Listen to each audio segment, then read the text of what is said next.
big group. Okay, I'll try and be loud if everybody can get close so they can hear me. We've now entered the motor repair area of Harvey's shop. This is where we rebuilt some of our vehicle motors. This one in front of you is the LFLRV, and just on that stand over there is a BAE from one of the buses. Further down are our subway motors, so as we walk down a little farther.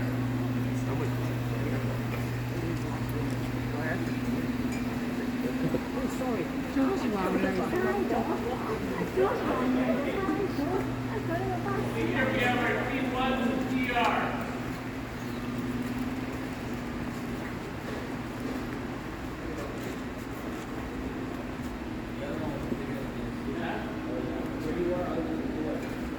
So over here we have our T1 and TR motors. So most of our motors we rebuilt because of programs.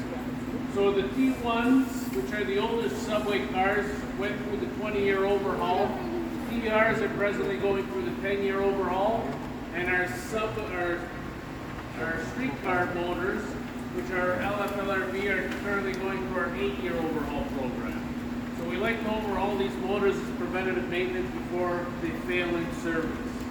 So Anderson here is going to show you, after we rebuild our motors, we run them out. So we run them on these bucks. That's this contraption that they're sitting on. And basically we test them to make sure they're turning in the right direction so we know we phase the motors correctly. There's no vibration and no odd sounds. We also check for current draw, the amperage that it takes to turn them.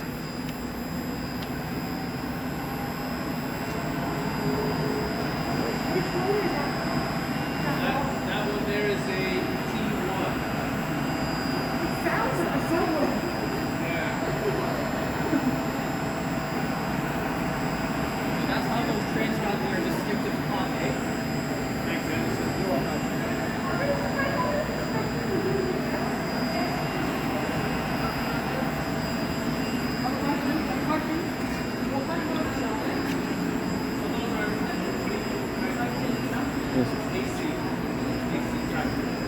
Over here you can see you have the stators from the various motors. Anything with a cable on it down at the end over there, the T1s. These copper looking ones are TRs, and these two in front are from the LFLRV.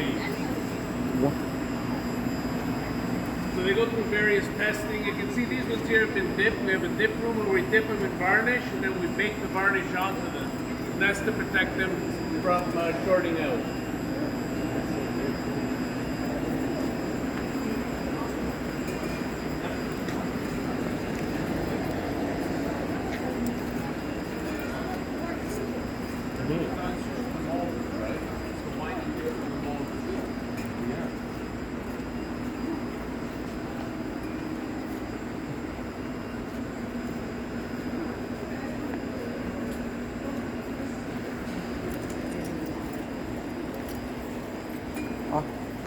So just to the right over here is our small motor repairs, where we repair compressor motors, blower motors, all the HVAC motors on the inside of the vehicles, as well as, like I said, the compressor motors. So it's smaller motors.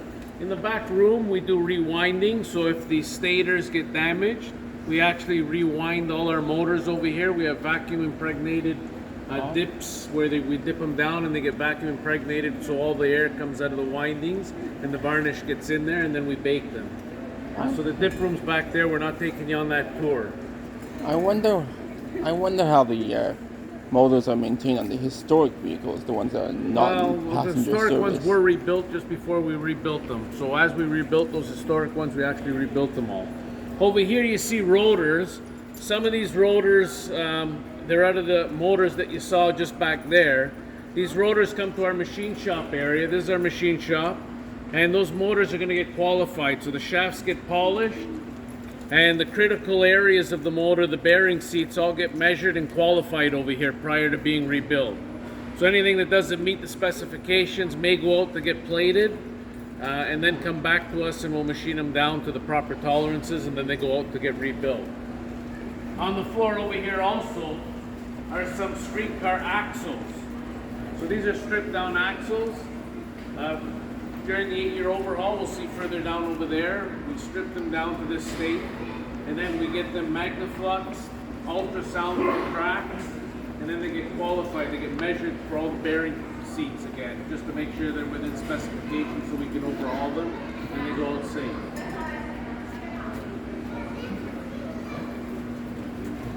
On the right is our millwright section. The millwrights up, they maintain all the equipment in all the garages and car houses, including Harvey shop over here. So they're responsible for repairing all the machinery. And to the left over here is a manual lathe, and you can see we have a rotor on there which is being qualified by the machinist, as well as some of the smaller rotors on his table over there that get qualified by the machinist here. You can see some of our older equipment, some manual milling machines, a 2-axis, 1-axis, and some lathes.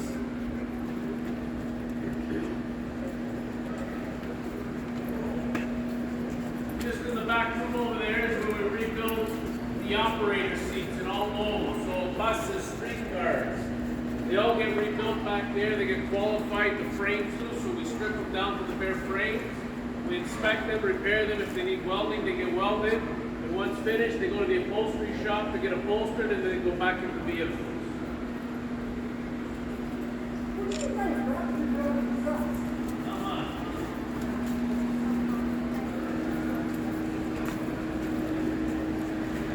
This machine here is where we started modernizing. We have a CNC machine. You can see some of the items on the table here that we manufacture. So we have a lot of custom tooling that we make for ourselves so that we can overhaul all the equipment in this, all our vehicles. So our engineering department will help us with design, and then we machine and make all the tools ourselves.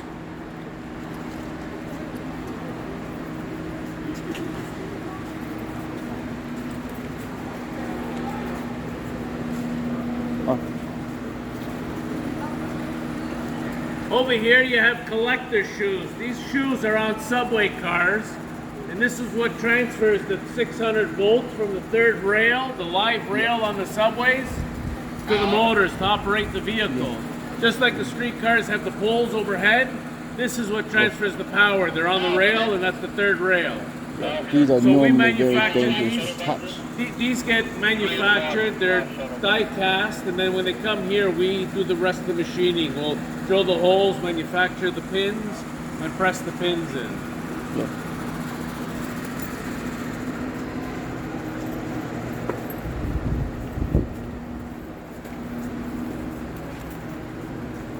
Okay.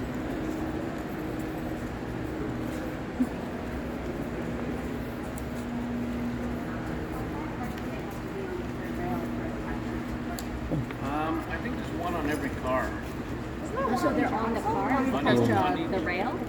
There's one on each car so that, because there are gaps, so they have to hit the gaps. Is there one on each car or one on each bogie, like each truck? I believe they're on the vehicles themselves.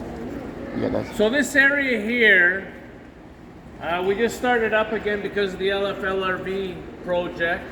So we strip motors over here. So the motor starts stripping over here. So you have motor and gearboxes that get separated. The motor goes over to the motor repair area to get overhauled. The gearboxes get overhauled here, as well as the axles. So what you see over there is a 50-ton press, and we press the streetcar wheels on and off the axles over there. So you can see we've got wheels, we've got axles, as well as escalators. All the escalators and all the subway stations are overhauled. All the motors are overhauled here.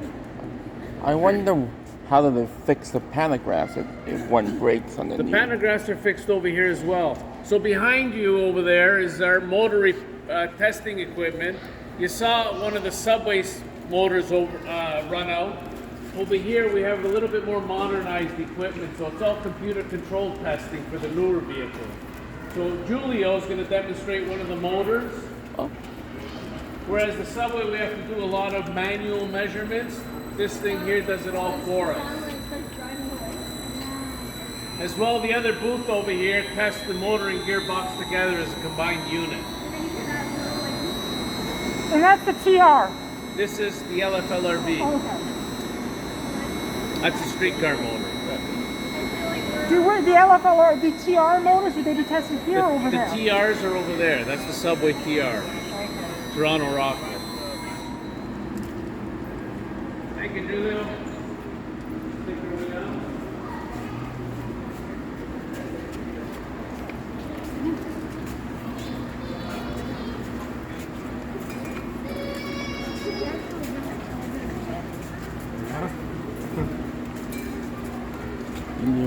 Axles. Okay, so a little bit of information about this whole building. Before the advent of forklifts, the way we used to transport material around here was with these overhead rails. So these overhead rails used to have a man in a cart or a booth that used to run the rails, and he had a crane that he would pick things up. So if you can see over here, you had switches. So they used to have cannonballs and levers, all these chains. Used to be a cannonball, used to come down over here and then hit it, and it would move the rail over. So if the person had to transport something down there, they'd move the rail over and he would go down that way. If he had to go down further down, he'd go further down and then he'd switch another one and move over. So he was sitting in a cab up there, operating a crane. Nowadays we don't use it because we have forklifts now, right?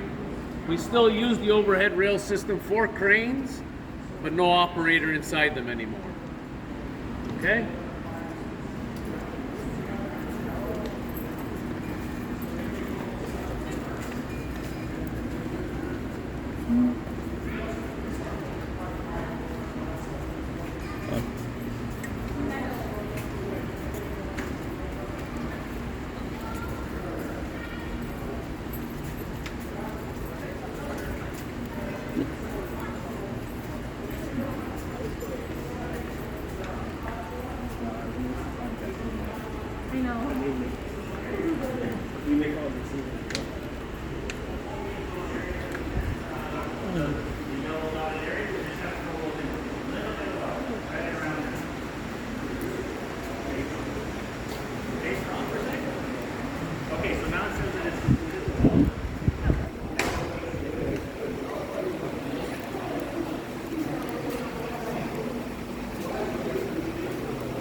So this area of Harvey shop was formerly called the blacksmith area. So we did used to have one blacksmith over here. Anybody that's been to Pioneer Village has seen blacksmiths, right? So we actually had one still working here up until a couple of years ago when he just retired. But years ago he used to do the demonstration with our coal burning oven over here. This was an actual coal burning oven and he used to do demonstrations for everybody. Nowadays we don't really use coal, but we have torches, so we use torches to heat equipment up to forge the metal.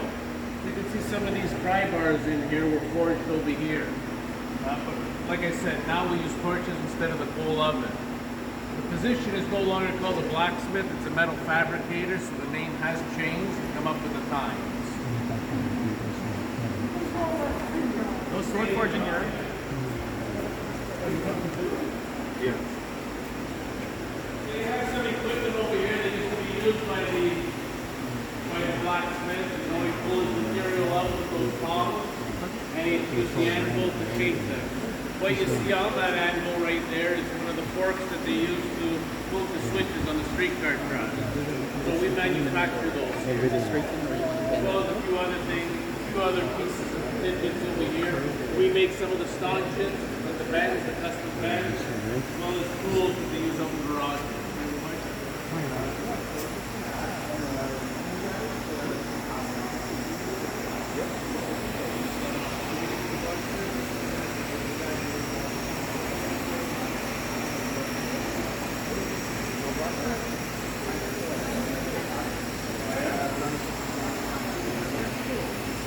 You never know. So you can see one of the pry bars over there with the production. So they would question on the torches that are there. There's a torch set up which they use, and they would match it down to flatten it, angle it any way they wanted to, and then they question it in the tank that they had running over there. We got various equipment over here. We got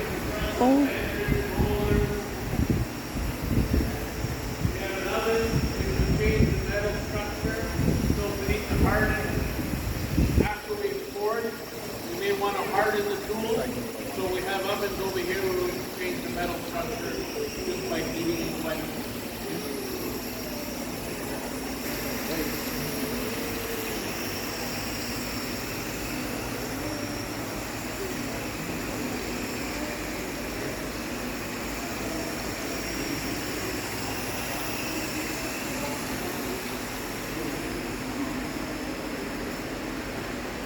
So what you see over here is a gas tank from one of our buses. These gas tanks are worth about $14,000 new for us to replace. With age and the age of these vehicles that we have, they end up leaking on us. So they come over here and the blacksmiths or the metal fabricators now will weld them, fix the leaks, the pressure test them to make sure there's no leaks, and then they'll go back to the garages and back with the buses.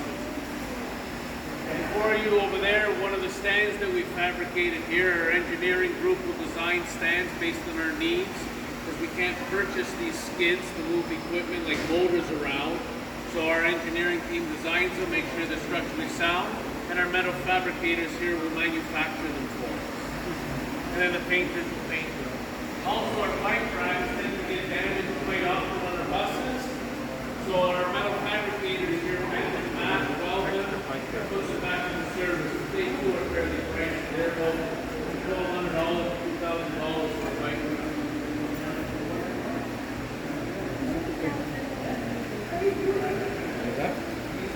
Oh.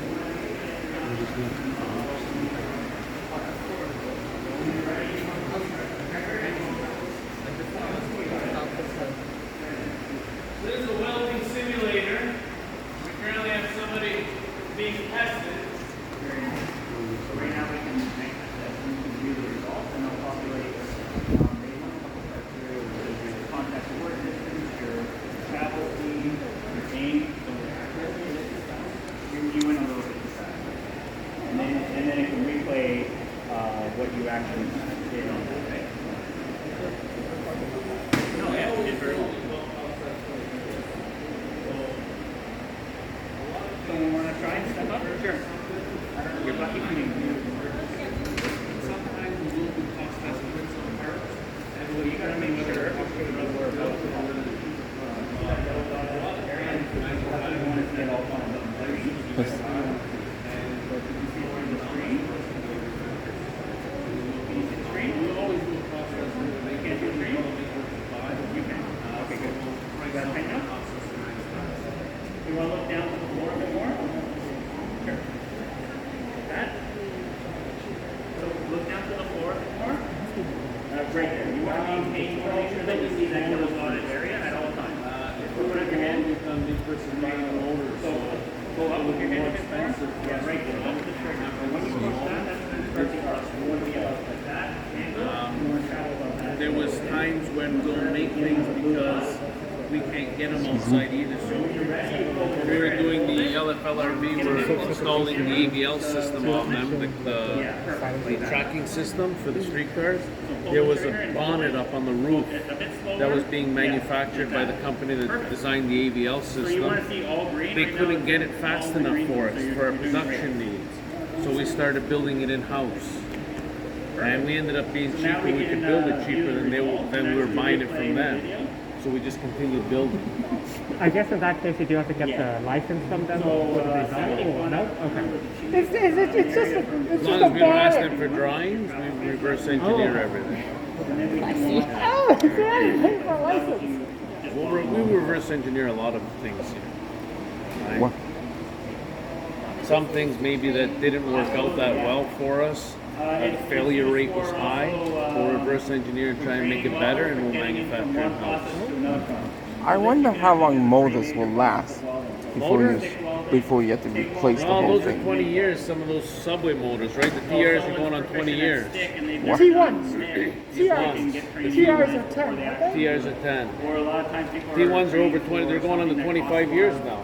money for material. Some of the TRs, right? We've overhauled them a couple times already. I mean, some of the T1s, Yeah, the T1s. which will be retired soon as soon as they, What's that? As They're soon going to be as the, retired soon? as soon as they open the new extension to We're hoping to get more TRs, right? And start decommissioning the T1s.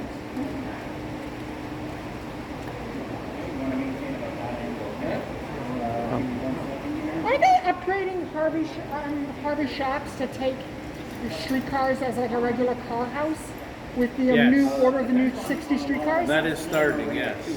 So So we what- are what going to be are the- running service out of here. We're going to put tracks all around. There won't be that area where the bus displays are and the hamburgers and everything. Yeah. That will be streetcar parking. Oh, beautiful. Okay, so we're going to keep moving on. And those that rest and catch up with us.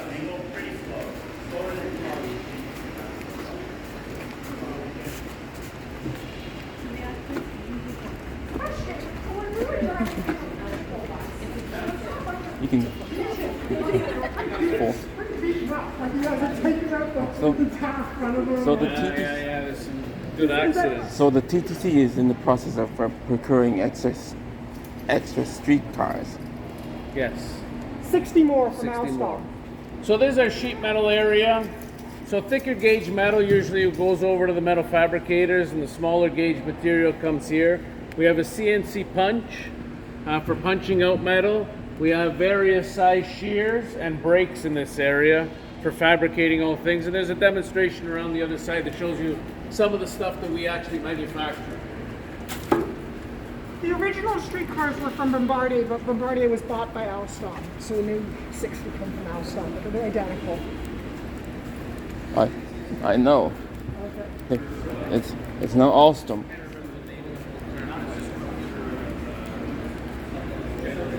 Well, it is. Alstom bought Bombardier. Yeah. So you can see all the pieces over here that we actually Unfortunately, make. because We do a lot Bombardier of was cleaning Canadian. ducts. The one just on the side over there is a demonstration of what the punches can do for us, right? Just over here. Oh, the punches did that? Yeah. So we build a lot of these brackets and covers for various panels around the TTC. We build bus parts. That's in the subways. During COVID, we actually stopped doing what we were doing and started manufacturing the bottle holders for the hand sanitizers over here, as well as wipes. You'll see this in a subway station. These are the emergency stops. We build those boxes here. Oh, So we manufacture a lot of things in this side Oh, yeah, of the that- sheet metal area. that's where the. This is our truck repair area. So here at TTC we call these trucks. But the real name of these are molds. So you can see various stages of the overhaul. So what you see in front of you over here is a truck that came out of a vehicle that's ready to be overhauled. This one here we started stripping for demonstration. So you can see the track brake, the motor and gearbox that's come out of it. You have some springs and some brakes, all starting to disassemble anyway. We've got the axles out of it, so we've hoisted it up onto there off the axles. And then across a little farther on the track over there, you got a demonstration of some of the older trucks from the CLRB and the ALRB. As well, you have a fully stripped frame over here. In this frame here, we strip it down. So once we strip them down like that, we strip all the undercoating off it. We go down to inspect all the welds. So we'll do magnetic particle inspection to make sure there's no cracks. And if everything tests out okay, then we'll paint them again. And we'll finish them off like this one right here. This one's partially finished. It needs to finish the undercoating. So we first undercoat parts of the frame that we can't get to once all the pieces are on it. And then we finish off, we tape and we finish off the undercoating. So where do all the streetcars go if they've been involved in an accident? They will come here. We have an ALRV room. So just over there is our R2D2, what we call R2D2. That little piece of machinery there is what helps us move these bogies around the shop. Because they are fairly heavy.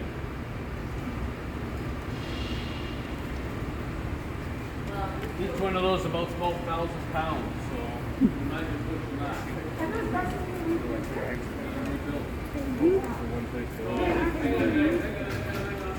Please be careful, we're going to go into an area where we have some tracks. I don't want anybody twisting their ankles in the tracks. What I'm standing on is what we call our transfer table. We utilize this table to move vehicles around our shop. So all the streetcars that you see out on the front over there were all parked inside here. So the way we move them around is we'll move this transfer table down the tracks all the way to the end. The streetcars will then drive them in and drive them onto this transfer table. And then we'll drive them down and we'll ship them into each stall that they belong into. So this table helps us move vehicles around. So over there you see our buses are in our various rebuild stages.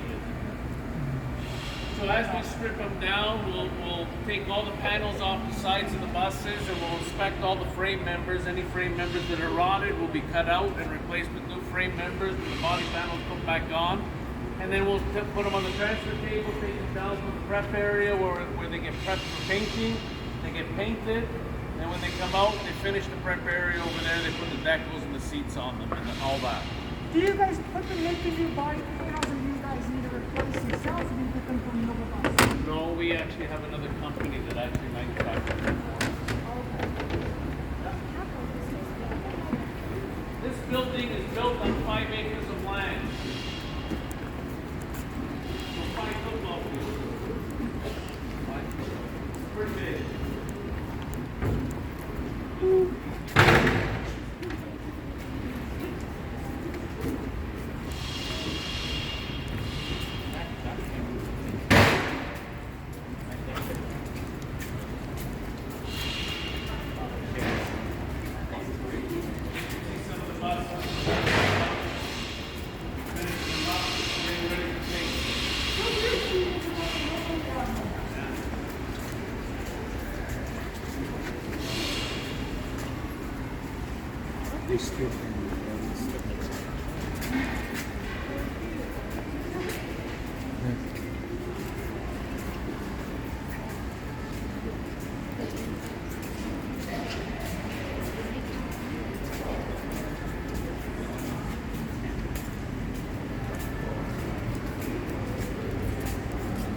So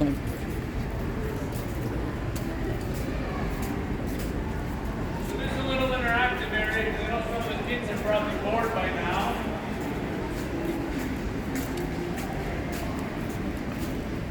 So you got some games down at the end over there that you can go play. I don't know. Maybe there's one behind me.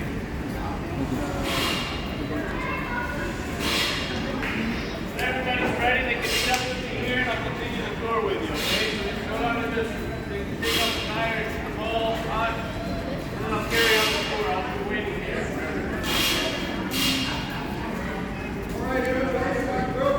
On the screens over there, you can see a little bit about the overhaul process. Duncan's shop, which is just next door, does all the mechanical. And you can see on the first screen over here, the Duncan shop mechanics rebuilding the bus. So that's done next door. And the screen next to it is the body repair over here. So the overhaul portion of it is done over here. You can see it on the other screen. I don't see it playing.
manufacturing a lot of things that we don't normally do, and that kind of stopped us from doing normal production.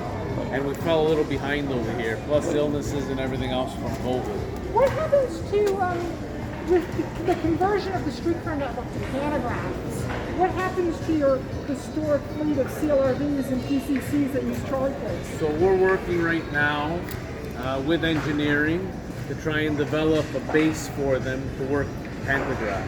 So they will eventually be converted to pantograph. Woo! Yeah. Like they So do they'll in Melbourne continue- and other places. They'll continue to be working, yeah. That'll be exciting. Yeah, it's going to be good. Yeah, so right now those vehicles. The legacy fleet right now only have poles. Trolley poles. Trolley poles. So the whole network is being changed over to pantograph. So because it's being changed over to pantograph, they're staggering the cables so that it runs across the whole pantograph. Because the old trolley pole around the wire. just had that one wire, right? And it had to be straight. And if you use that on the pantograph, all it does is cut a groove in the pantograph. You have this wide area of carbon. So what they do now for pantograph is they zigzag the cable down so it runs across the whole pantograph and doesn't wear out that one groove. So the whole network's being changed over to pantograph, which means that we can't drive our legacy fleet anymore. So right now we're working with vehicle engineering to help us design a base so that we can put the pantos on the roof. And So that we can drive them along the and system. pantographs have one more advantage over trolley poles. Yeah. No dewiring. Yeah, we're exactly. We don't lose Pantographs the are wire, better. right? They can take more don't have to get up and power, rewire. And also, with the Because- trolley poles, sometimes they jump off the wire. And you Let's give one more minute and then we'll carry on. Pantographs don't do that. If they can, And then because if sometimes those trolley poles they jump onto the wrong wire at intersections and then the streetcars have to end up stopping in the Yeah, middle. you gotta stop, get out, and put the wire back on. Which is not only dangerous for the Yeah, operator, yeah. it's also holding up traffic on the Yeah. rest. Okay, I'm gonna carry on the tour.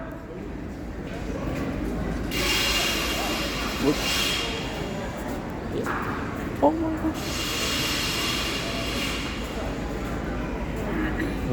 This is our wood mill area.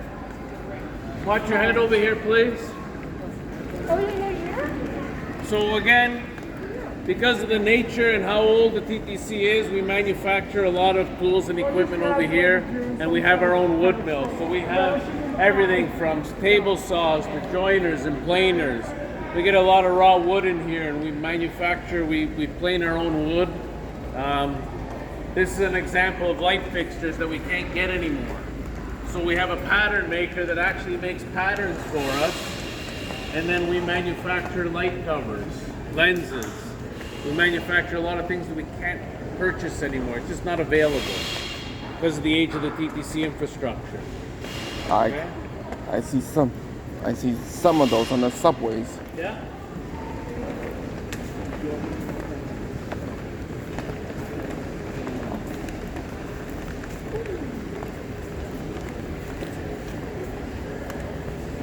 Over here, we're modernizing the wood mill with a CNC mill to help us make some parts a little better and quicker.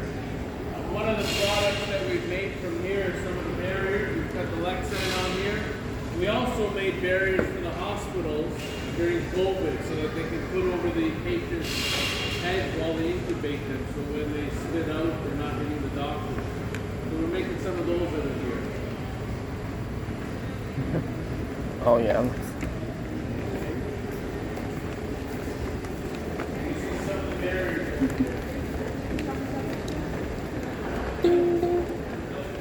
Like the-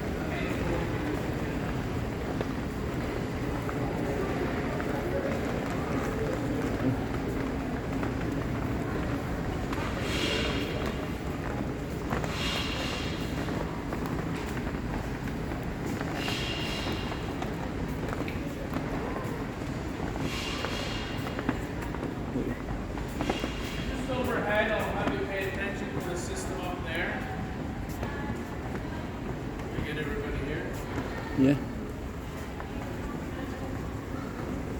So when Harvey was first built, we obviously didn't have the machinery that we have now. Most of the machinery was run off of belts. conveyor system. So you had one motor over here running belt system all over this facility, running drill presses, table saws, and that's probably the last portion of it that hasn't come down yet. A lot of these things can be seen in the Toronto Archive. If you ever go to the Toronto Archive, they have pictures of these belt systems with all the old machinery working it.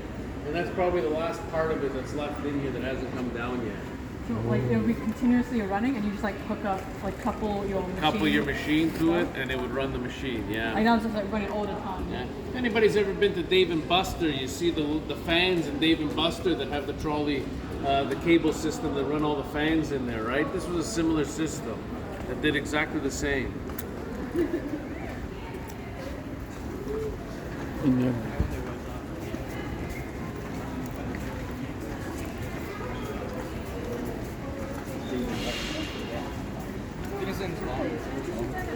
Over here you can see a bus that was involved in a collision. To the extent that we go to it, we're pulling the frame on this one. So on the wall you have a selection of chains that they use to chain down the vehicle, and then a frame puller that pulls the frame. So you can see it's tied down into the ground over here. We have tied down, and the bus gets tied down as well, and then we pull the frames out on them. So there's our frame pulling section, as well as we have one over there. We have a frame machine over there.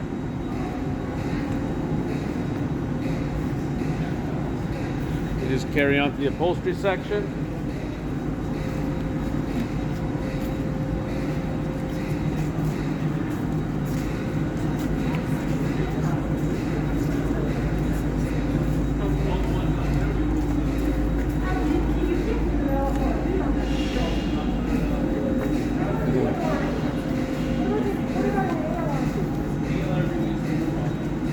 So this is our upholstery section here. In here we upholster the driver's seats. Like I said, back there they used to fix the mechanical part of it. And this section here will reupholster them. During COVID, we've converted this also. Like I said, we've really had to restructure a lot of TTC. And in this area here, we were making barriers, driver barriers in a fabric, vinyl, as well as masks for employees. Masks are hard to come by. So they're going to demonstrate the CNC machine that we have over here. This CNC machine is good for cutting out patterns. When it comes to the passenger seats, they're more straight fabric. And the straight fabric, they have a handsaw that they just cut it, so they can layer 4 or 5 layers of fabric, and they just have a saw that they cut the fabric with. It's a little easier and a little quicker. We use the CNC itself for more intricate patterns. So the patterns that we use to cut out for these seats, you'll see one laid out on the side over there, and we use the CNC to cut out those patterns. It makes it a lot quicker and easier for us.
So this here is a CNC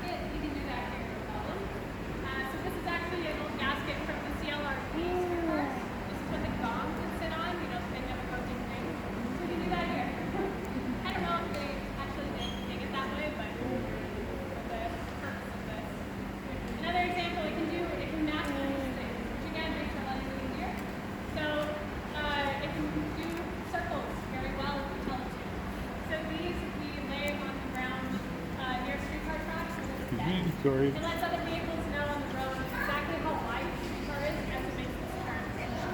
So Dave is going to start up the machine. Bear in mind it is a little bit loud.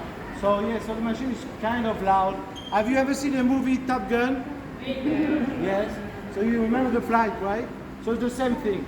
So I'm gonna be Tom Cruise this afternoon. We're very, very lucky. And also you're very lucky. You have one of the two best tour guides of the afternoon. Both of them are my bosses, so you know you have a chance really. But there's one that I prefer more than the other one. That's personal. He's the one who wait the check. Whatever. Because the machine is loud, if anyone needs or would like any kind of hearing protection, we do have like earbuds available. Dave and I are wearing these just because we've been in here all day. Your hearing should be fine, but if you do want earplugs, just let us know.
machine at a time, or can I do multiple can do layers? multiple layers. Oh, okay. Does it depend on the type of fabric? Yeah, exactly. And then we can also Thank you.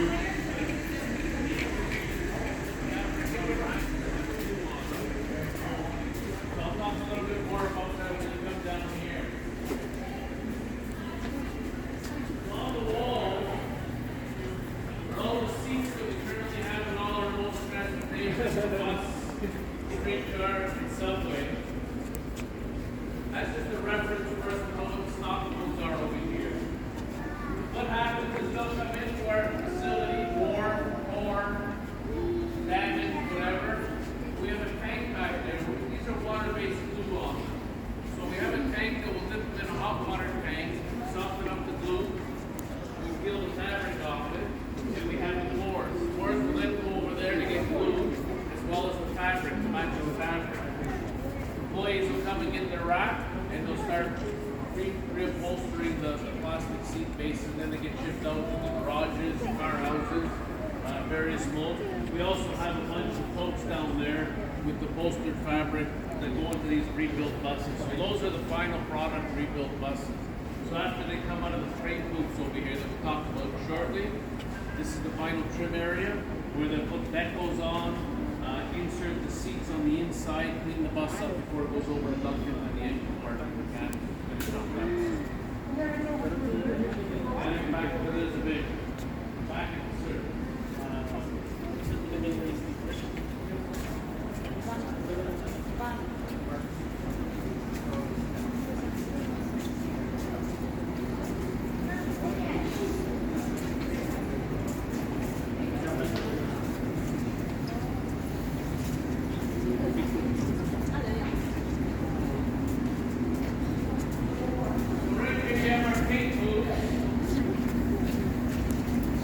Right in front of me is our 50-foot paint booth where we paint most of our buses. And next to us over here is our 100-foot spray booth that we can do the LFLRVs. It'll fit the streetcars inside there. Behind us is a sample of some of the paint work that we do in here. Rims, you can see those are bus rims. Anytime you take the rubber off the bus rims get sandblasted and repainted before new rubber goes on them. So they're inspected, make sure the thickness of the metal's still safe, and then we reuse them. So there's a downdraft type spray booth where the air comes in from the roof and gets sucked down to the bottom, so that as they're spraying, all the particles go straight down and you don't have overspray on the paint. You get a nice clean finish on your paint. There's also, John over here is demonstrating a paint gun. Anybody want to use one? Just ask and you can spray. Again, be careful of the rails, everybody.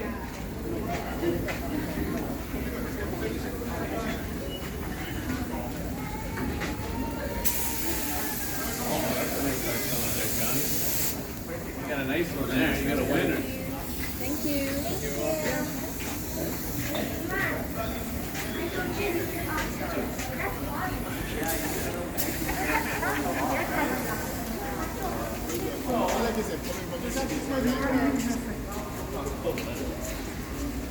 So behind me over here is a bus that was in a collision. So what they've done is they've masked off the area that we don't want painted. And that's just the area that's going to go into. When it goes into the paint booth, they spray that and we don't get everything for spray on other areas of the bus that we don't want. So this was involved in a minor collision where those panels had to be replaced. So there's actually a bus inside that paint booth that was just painted. Like I said, we do use this one here also for buses, even though it's the larger size paint booth.